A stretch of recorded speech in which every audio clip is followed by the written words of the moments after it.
What's up, guys? Welcome back to another live trading video, or I guess in this case it's more of a trade recap video because I'm going to be talking about a position that I took this week. Unfortunately, with everything going on, I've been really busy, and so I haven't really been able to film, or I wasn't able to film this thing exactly live, but I figured what I could do instead is pull up the actual trade itself here, the S&P 500 long position that I took this week, which spoilers ended up being a $776 profit. But you don't care how much money I made. What's more important is how do we do this and how can we duplicate this? How can we replicate this? What are the pros and cons of this trade so that maybe potentially we could find more sort of setups like it in the future?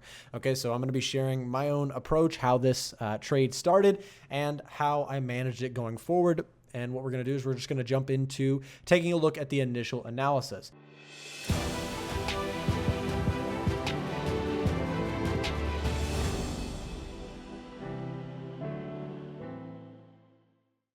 So here it is.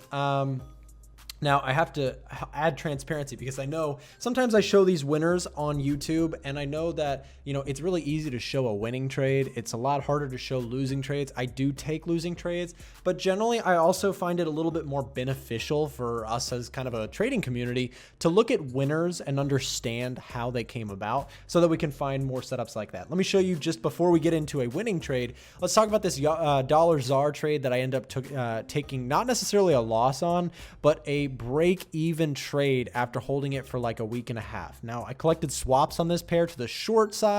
You can check out our videos recently on swaps that we've done on the channel. But basically, I held this short position for a while, and it was in great profit and then ultimately reversed back. Now, in this case, it's going to look like, oh, Nick, you're a fool for holding that, and you should have just taken profits on all that sort of stuff. But in today's trade, the S&P 500 position that I took yesterday, it's a really good thing that I ended up holding it. So let me show you guys exactly what I mean. So again, there's your loser for the day. Now let's talk about a winner, okay? Because it's good to have both. And I guess that's a break-even trade, so it doesn't really count. But the whole point is I don't take only wins, and you shouldn't expect anybody to only take wins because that's not realistic trading. If you spent enough time, you know that. Even, the best traders out there, they take losses on a regular basis. It's just part of it. Okay, so without further ado, let me quit my ranting and let's talk about S&P 500. So I ended up taking a long position at 3692.82. Okay, I took a position mostly based on the 1 hour chart, and we're gonna go do this technical analysis together. I have it purposely not on the chart yet so that we can kind of mark it out and we can talk about this. So let's go do that now. Okay, so we're on the 4 hour chart right now, which is a good place to start. So I ended up taking the trade on the 1 hour. So we'll take a 1 hour view in just a moment. But notice that we've just been in this strong uptrend. And I really liked that this recent pullback held really nicely. We've had lots of scenarios where, as price pulls back, buyers have just been readily stepping up to buy this. Now, right around here, we had some big Georgia elections here in my home state. And those elections tend to cause a lot of volatility because people are not sure what's going to happen. They're not sure of the current status. Now, at the time of making this videos, apparently we have all sorts of rioting going on and, scary stuff in the world. And this is nothing new to us, unfortunately, because 2020 was so crazy. We saw so much stuff already. I was really fingers crossed hoping we would get a calm 2021 to kind of counterbalance, but you know what? Sometimes you don't get everything you want and you have to move on from it, I guess. So let's continue with S&P 500. So every time this thing has been dipping recently, it's been really rallying strongly and the trend has been dominant to the upside. Now, I know we're going to get to the 1 hour chart, but let me look at the 1 day for just a moment with you guys. Strong overall bullish presence. We broke above that 200-day moving average, and this is big picture analysis, I know, but I use it for my shorter time frames to create my bias. Okay, so holding that 200 on the bounce twice, and then we just shot off of that and continued overall to the upside. Okay, so bullish bias overall here for me on the S&P. We're above that 200-day, buying all the dips, or all the buyers have been holding the dips really well. And so overall, I've just been interested in holding this thing on the long side. So with that said, and that's also reflected in the fact that I've been holding my stocks. I haven't sold my stocks that I bought in March and April. I've been holding those, so it's one of those things. when the market's rallying in your favor, in stocks especially as well, it's a good thing to just hold, in my opinion. Let those big trends really take you into those big profit ranges.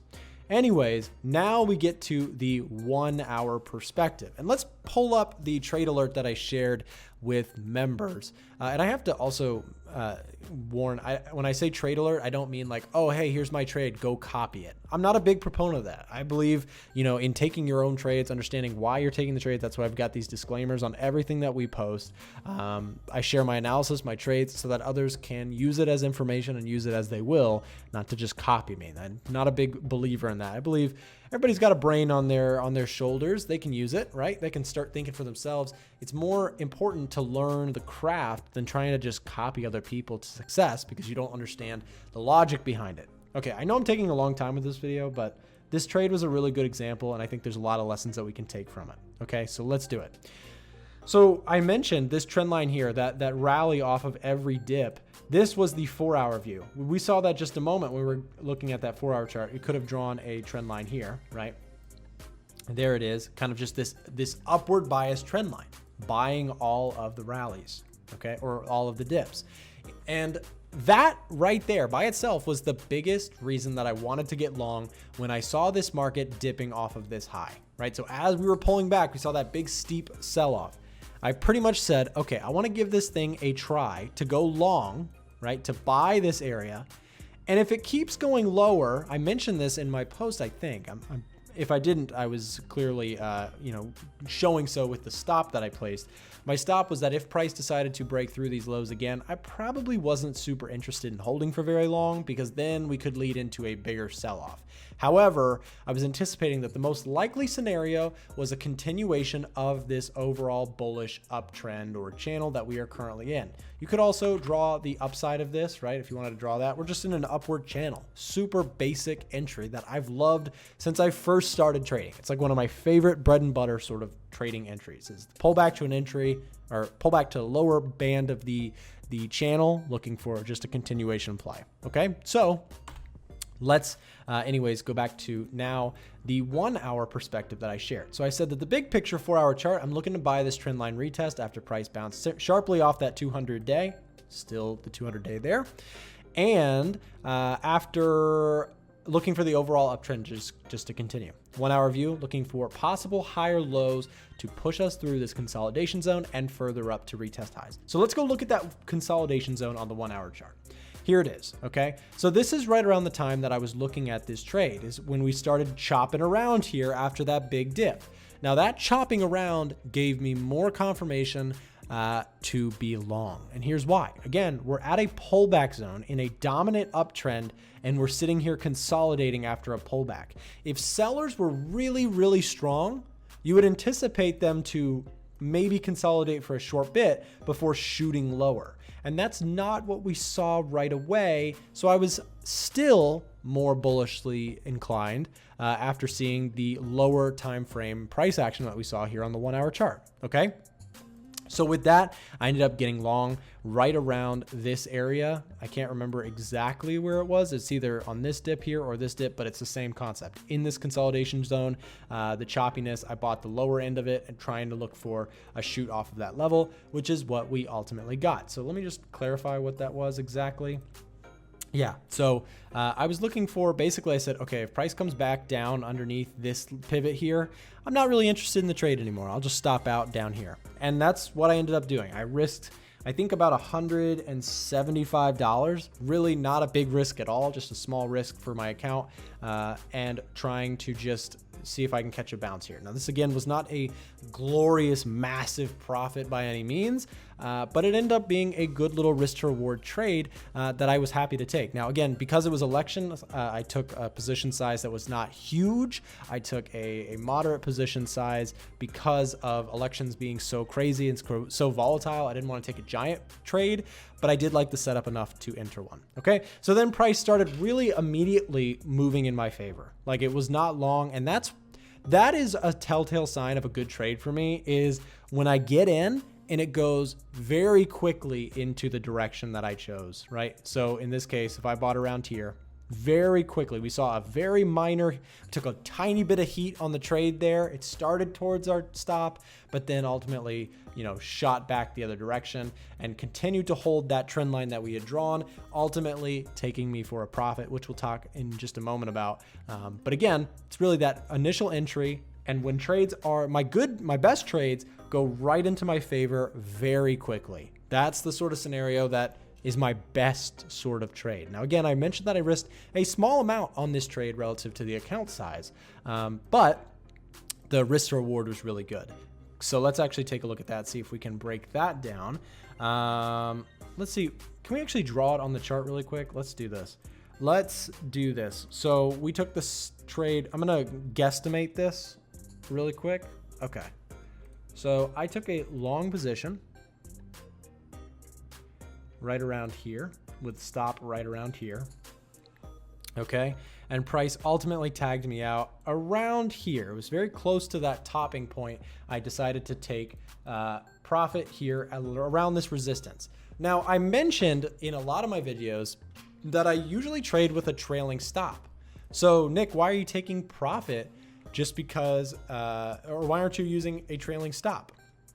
And let me also just really quick, that doesn't look exactly right. Let me check.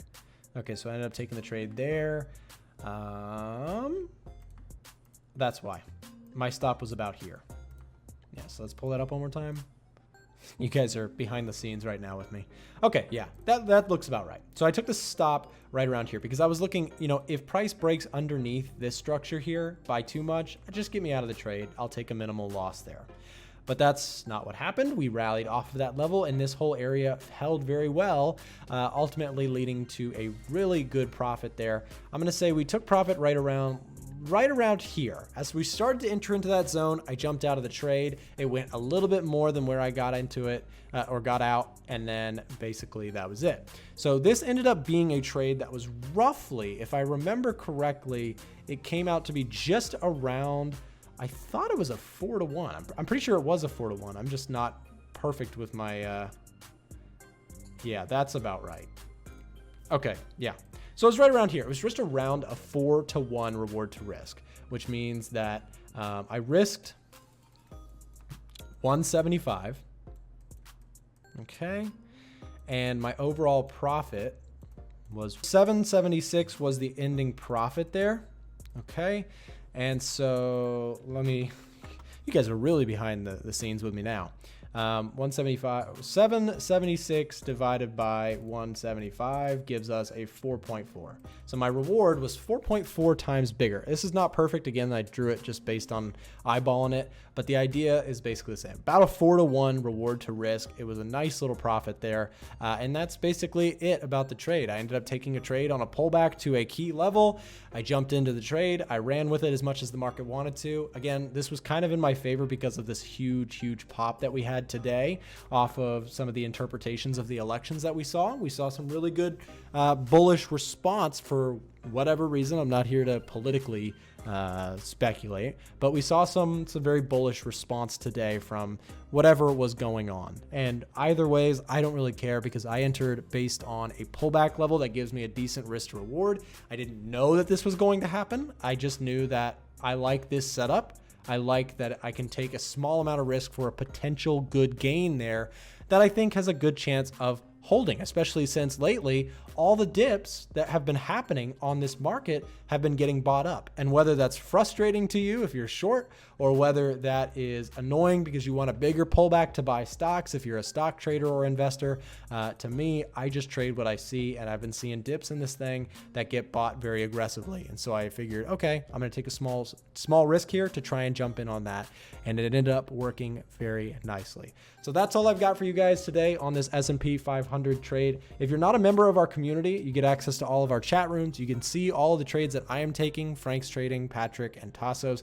We're all sharing our trades. We've been trading, each of us, for quite a while. Frank, I know, has been trading even a bit longer than me. I think I've been trading about 5 years. He's probably been trading about 5.5. He actually was one of the people that introduced me way back when I was a baby in high school. So, yeah, that's all I got for you guys. I hope you enjoyed this. I hope if you made it to the end of the video, hey, I really appreciate you taking the time to watch my videos, and I'm glad that you you like to hear me rant all the way to the end. If you did make it to the very end of the video, leave a comment and say, hey, I made it to the end of the video, and I'll give your comment a heart. Thanks so much, guys, and we'll see you back in the next one.